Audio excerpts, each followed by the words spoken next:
Shalom, selamat sore. Kita bertemu lagi di WAH pada sore hari ini. Sebelum kita memulai WAH, mari kita berdoa terlebih dahulu. Bapa, kami datang kepadamu pada sore hari ini. Kami merindukan Engkau ya Tuhan. Jamalah setiap kami, lawatlah setiap kami. Kami membutuhkan Engkau ya Bapa. Beracara di tengah ibadah kami, mulai dari awal hingga akhir nanti. Kami mau sungguh-sungguh memuji, meninggikan dan mengagungkan Engkau. Terima kasih ya Bapa, hanya di dalam nama-Mu kami sudah berdoa dan mengucap syukur. Haleluya, amin. Sungguh Kau mempesona segala perbuatan-Mu.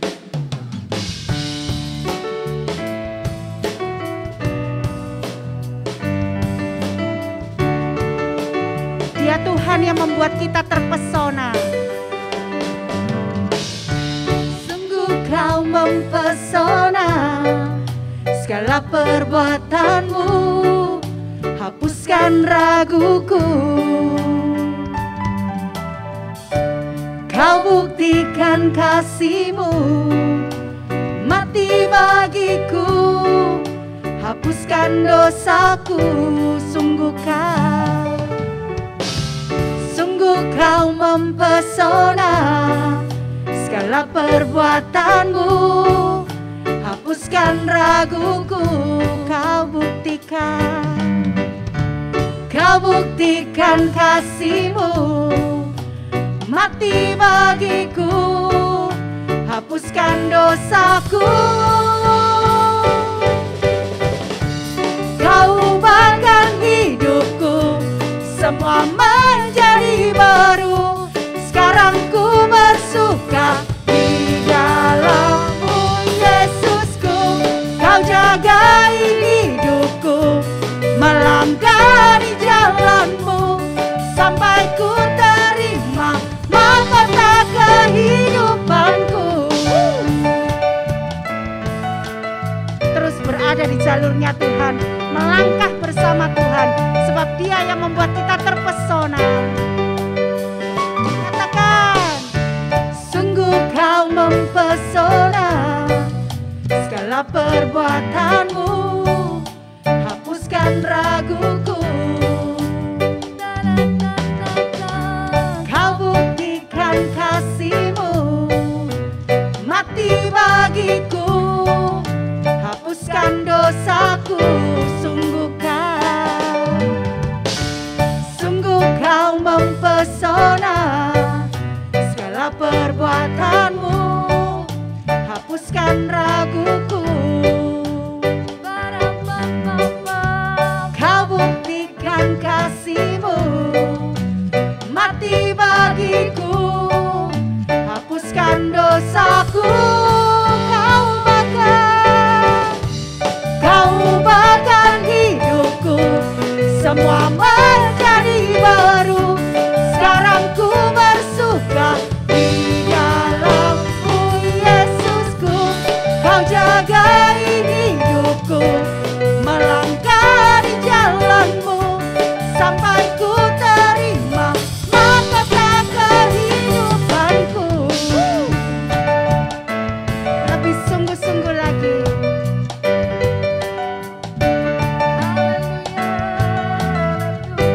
Sungguh Kau mempesona. Mempesona segala perbuatanmu, hapuskan raguku.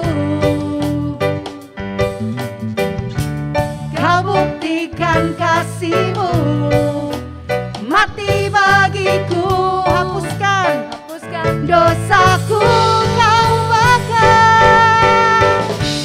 Kau ubahkan hidupku, semua menjadi baru. Sekarang ku bersuka di dalam-Mu Yesusku. Kau jagai hidupku, melangkah di jalan-Mu, sampai ku terima mahkota kehidupanku. Kau ubahkan hidupku, semua menjadi baru. Sekarang ku bersuka di dalam-Mu Yesusku. Kau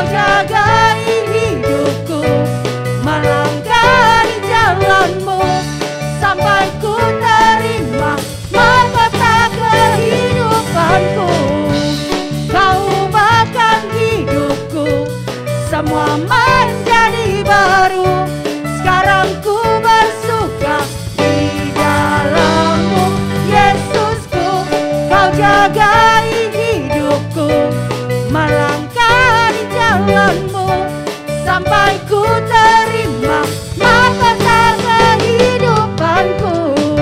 Sekali lagi, lebih sungguh-sungguh lagi. Oh, dia sungguh mempesona. Sungguh kau mempesona, segala perbuatanmu hapuskan raguku. Kau buktikan kasihmu, mati bagiku, hapuskan dosaku. Kau bahkan hidupku, semua menjadi baru. Sekarang ku bersuka di dalam-Mu, Yesusku. Kau jagai hidupku, melangkah di jalan-Mu, sampai ku terima mahkota kehidupanku. Kau bahkan hidupku, semua menjadi baru. Sekarang ku bersuka di dalam-Mu, Yesusku. Kau jagai hidupku, melangkah di jalan-Mu, sampai ku terima mahkota kehidupanku.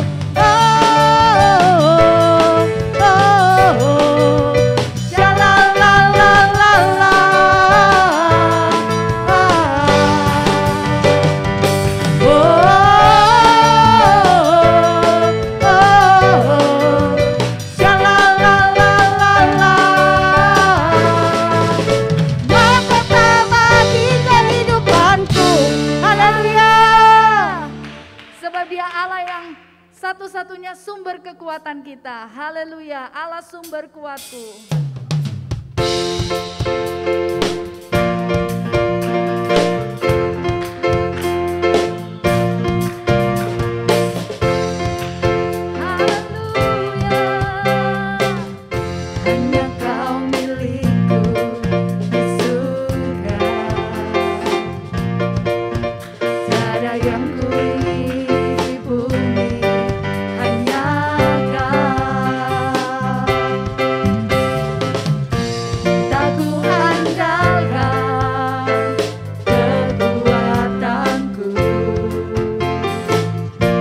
Namun yang pasti kau tetap selamanya.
Dia Allah yang sanggup melakukan segala perkara. Amin. Apa yang tidak pernah kita lihat, apa yang tidak pernah kita dengar, Dia sediakan bagi kita. Amin. Amin.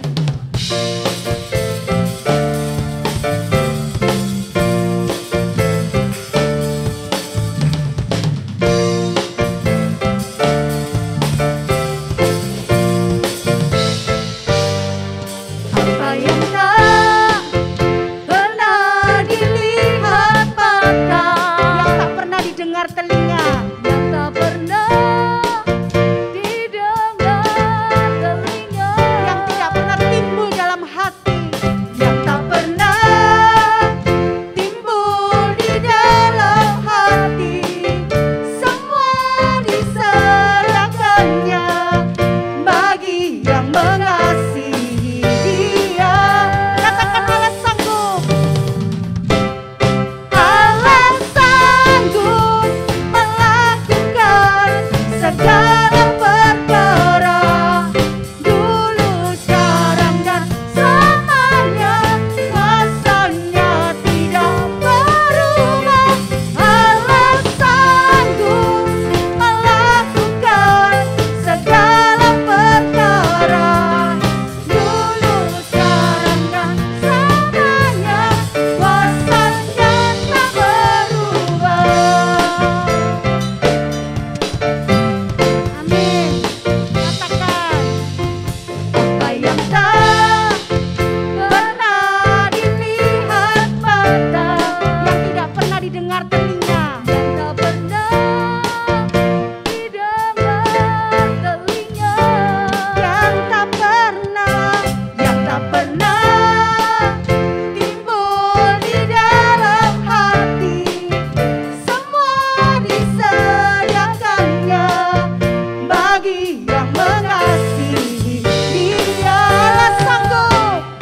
Allah sanggup melakukan segala perkara, dulu, sekarang, dan selamanya.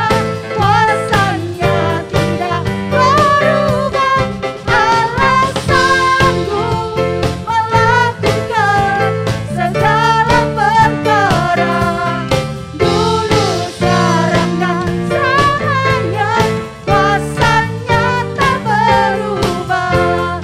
Allah sanggup melakukan segala perkara, dulu, sekarang, dan selamanya. Kuasanya tidak berubah. Allah sanggup melakukan segala perkara, dulu, sekarang, dan selamanya. Kuasanya tak berubah. Allah sanggup melakukan segala perkara, dulu, sekarang, dan selamanya. Kuasanya tidak berubah. Allah sanggup melakukan segala perkara, dulu, sekarang, dan selamanya. Kuasanya tak berubah. Dulu, sekarang, dan selamanya. Kuasanya tak berubah. Dulu, sekarang, dan selamanya. Kuasanya tak berubah. haleluya, amin. Haleluya. Mari saat ini kita mencari wajah Tuhan. Kita datang dalam hadirat-Nya. Haleluya. Amin, Yesus.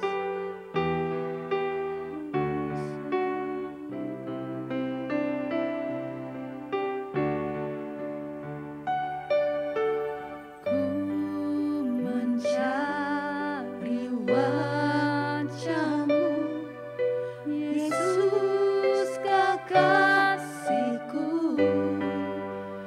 bukan karena apa yang Kau buat, tapi karena cinta-Mu. Ku hampiri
kekuatan-Mu menopang hidupku.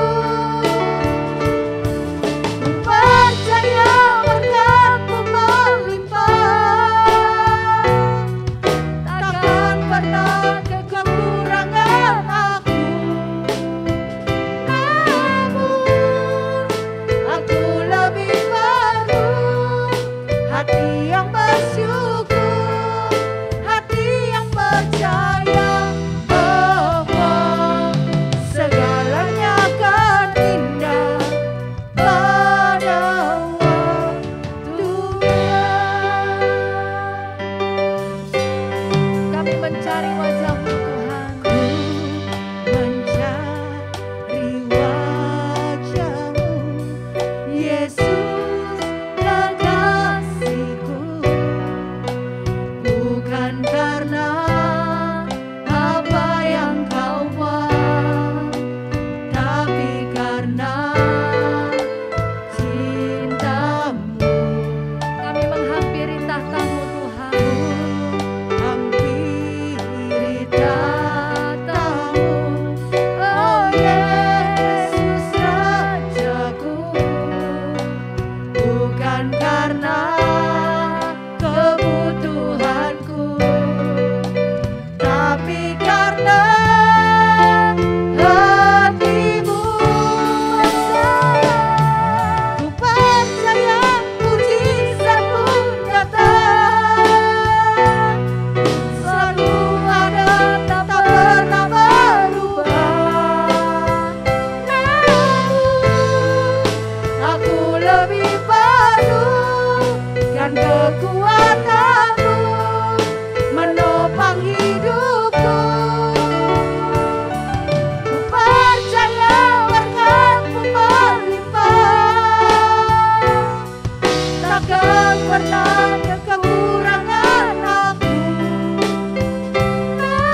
Selamat sore saudara. Saya rindu mengulang apa yang saya sampaikan kemarin. Kita mau belajar ya saudara dari sebuah gereja yang dipimpin oleh Pendeta Jack Hayford dan keluarganya, yang sebetulnya jemaatnya tidak terlalu banyak, hanya ada 18 orang, bersama dengan keluarga ini 6 orang, jadi ada 24 orang mencoba sesuatu yang baru yang ditanam oleh Roh Kudus di dalam hati mereka. Mereka mencoba mendefinisikan ulang mengenai ibadah penyembahan. Ya. Dan ketika mereka mendefinisikan ulang berdasarkan wahyu yang diberikan oleh Roh Kudus di dalam kehidupan mereka, gereja ini berkembang luar biasa. Dari 18 orang menjadi 65.000 orang percaya kepada Tuhan, dan ibadah mereka dihadiri oleh 8.000 orang setiap minggunya. Nah, gereja Tuhan di tempat ini saya rindu belajar dari apa yang dilakukan oleh gereja yang dipimpin oleh Bapak Jack Hayford itu. Begini ya saudara, untuk kita melihat kemuliaan Tuhan, kita perlu dituntun oleh yang namanya wahyu.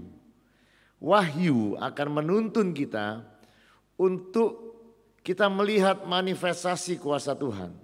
Wahyu yang akan membawa kita masuk di dalam pengalaman-pengalaman supranatural bersama-sama dengan Tuhan. Nah, ada 3 kunci yang dipelajari oleh gereja di Van Nuys itu. Yang pertama, mereka mendefinisikan penyembahan adalah sebuah kesempatan bagi manusia untuk mengundang kuasa dan hadirat Tuhan bergerak di antara mereka yang menyembah Dia. Jadi penyembahan itu sebuah kesempatan untuk mengundang kuasa dan hadirat Tuhan di antara orang-orang yang menyembah Dia. Yang kedua, penyembahan adalah untuk manusia. Dan yang ketiga, penyembahan adalah kunci untuk penginjilan. Yang pertama ya saudara, jadi kita tidak lagi menganggap sebuah ibadah adalah sebuah rutinitas kegiatan setiap minggu yang dilakukan oleh gereja. Tetapi kita mengerti bahwa ibadah itu adalah perintah Tuhan. Ibadah itu adalah ide Tuhan. Dan Allah menyuruh kita beribadah atau menyembah Dia karena Dia mau melepaskan kuasanya untuk nyata di tengah-tengah kita. Dan yang kedua saudara, ibadah itu untuk manusia. Nah, seringkali orang berkata begini, Allah itu menerima penyembahan kita. Itu sebuah kalimat yang salah ya. Allah tidak menerima penyembahan. Allah memberikan penyembahan itu untuk kita mengalami Dia. Nah ini konsep-konsep ini yang harus masuk di dalam pikiran kita. Karena saya sudah belajar ya saudara. Kalau saudara mau mengubah nasib saudara, gimana caranya mengubah nasib? Kalau saudara mau mengubah nasib saudara, itu dimulai dari saudara mengubah pikiran saudara. Karena pikiran yang berubah akan membuat tindakan kita berubah. Tindakan kita yang diulang-ulang akan menjadi sifat atau tabiat di dalam kehidupan kita. Dan ketika itu menjadi sifat atau tabiat, itu akan mengubah takdir kita. Jadi sekali lagi ya saudara, mari kita mempunyai gambaran ya saudara, atau pemikiran yang benar menurut apa yang Tuhan mau. Tuhan bukan menerima penyembahan kita, tetapi Tuhan memberikan penyembahan bagi kita untuk kita mengalami kuasanya bekerja di dalam kehidupan kita. Jadi di dalam penyembahan ada kesembuhan, di dalam penyembahan ada kelepasan, di dalam penyembahan ada mujizat-mujizat yang kreatif yang Allah bisa lakukan di tengah-tengah kita. Kalau kita melihat ya saudara di dalam Keluaran pasal yang ke-23 ayat yang ke-25.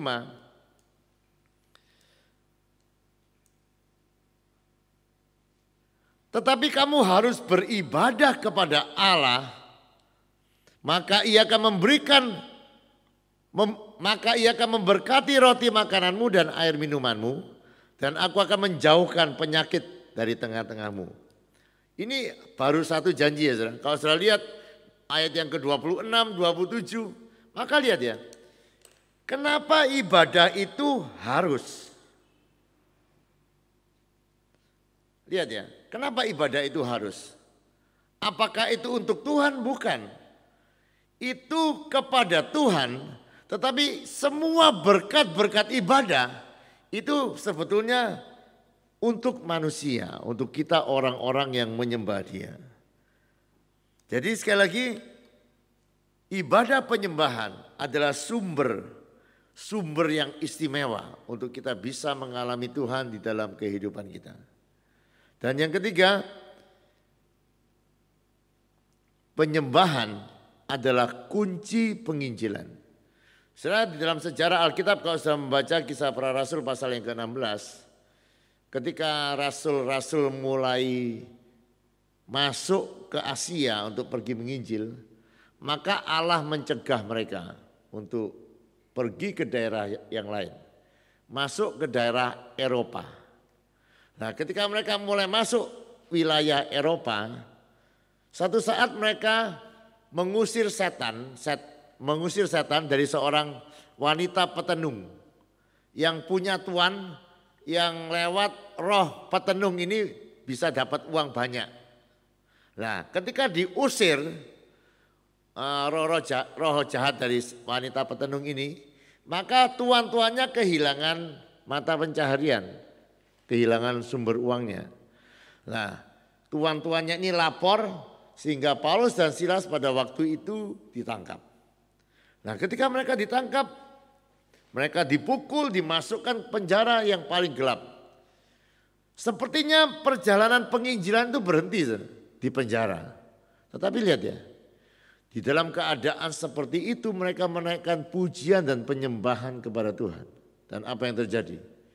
Pujian dan penyembahan yang mereka naikkan kepada Tuhan itu mengundang kuasa hadirat Tuhan. Sehingga dikatakan ketika mereka mulai memuji menyembah Tuhan, maka sendi-sendi penjara itu mulai goyah. Dan semua belenggu-belenggu mereka terlepas. Dan yang luar biasa, orang yang tadinya memukul mereka adalah orang yang pertama bertobat hari itu. Lihat saudara.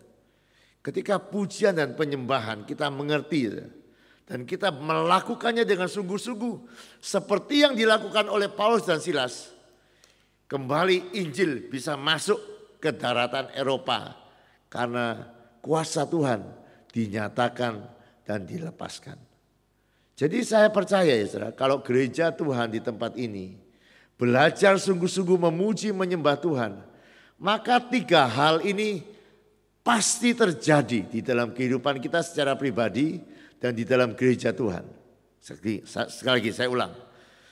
Pujian dan penyembahan itu menyambut kuasa Tuhan. Pujian dan penyembahan itu untuk kita diberikan. Allah memberikannya untuk kita mengalami kuasanya. Dan yang ketiga, pujian dan penyembahan itu akan membuka pintu-pintu penginjilan. Saya percaya kalau pujian penyembahan kita naikkan dengan sungguh-sungguh gereja Tuhan di tempat ini, maka kita akan lihat pasirian akan dimenangkan bagi Tuhan. Saudara, kalau saudara membaca di dalam Kisah Para Rasul, di situ tuliskan ya, Tuhan itu mau membangun pondok Daud yang sudah roboh dengan sebuah tujuan supaya orang-orang yang belum mengenal Dia akan datang kepada Tuhan. Nah, Jack Hayford itu menuliskan di dalam bukunya seperti ini ya saudara.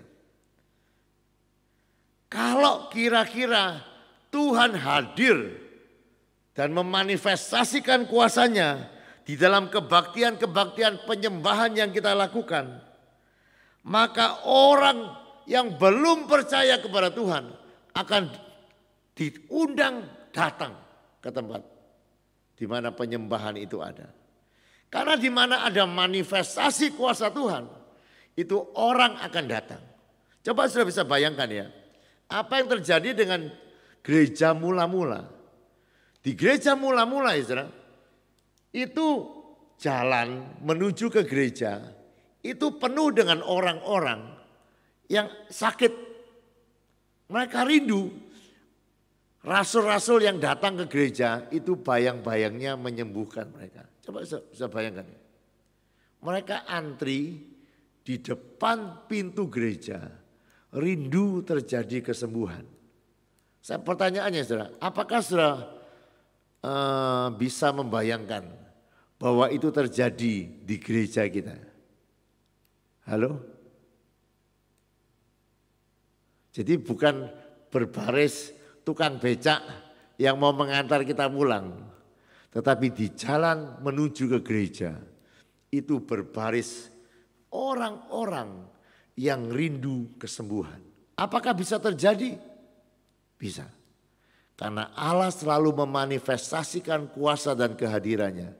Di mana orang mulai menyembah, meninggikan dia. Oleh sebab itu ya saudara, saya mengulang-ulang apa yang saya sampaikan ini 2 hari ini. Supaya kita sama-sama belajar. Saya selalu mengulang bahwa ini bukanlah acara menyanyi lagu-lagu rohani. Ini adalah acara mengundang kuasa Tuhan lewat penyembahan.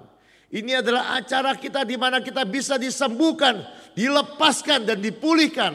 Karena penyembahan itu diberikan Tuhan untuk kita mengalami kuasa dan manifestasi Tuhan. Dan sekali lagi, kita juga dipanggil Tuhan menjadi imamat-imamat yang rajani. Yaitu yang bisa mengundang kerajaan Allah, membangun jembatan supaya Allah bisa berkarya di tengah-tengah kota kita.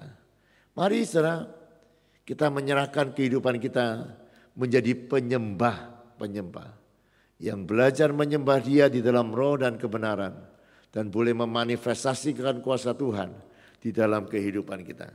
Mari kita akan tundukkan kepala kita untuk berdoa, menyerahkan kehidupan kita ke dalam tangan Tuhan.